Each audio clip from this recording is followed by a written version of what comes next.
Let's talk about the assessment from the German Chancellor. Pretty negative. Yes, it is pretty negative, but also potentially clear-eyed. We've seen successive rounds of negotiations between the two sides, and they've largely just produced prisoner swaps.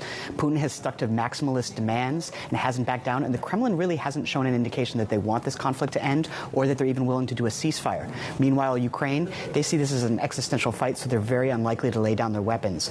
With neither side able to gain a military advantage, it does look like the conflict is mired in sort of a stalemate and no end in sight. Yeah. So kind of a clear-eyed assessment. Yeah, I remember you and I were discussing this around the time of the last summit. It's sort of the rehabilitation of Vladimir Putin on the global stage. And now he's in Shanghai. He's meeting with all of these other leaders around the world. President Xi, later going to be meeting with President Modi.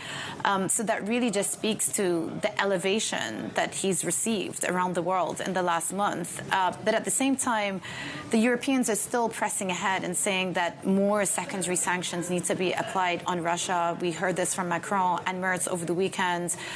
Could we expect more action to that effect on sanctions out of Europe? Well, it is interesting. I mean, historically, Europe has been somewhat reluctant on the secondary sanctions, but in some ways this is an admission that the direct sanctions on Russia have reached the limits of what they can do. Right. They're not a very powerful lever on Putin. Obviously, the conflict continues. But if you dig a little deeper, it's also an attempt to prod the U.S. to back them in secondary sanctions and to take more actions.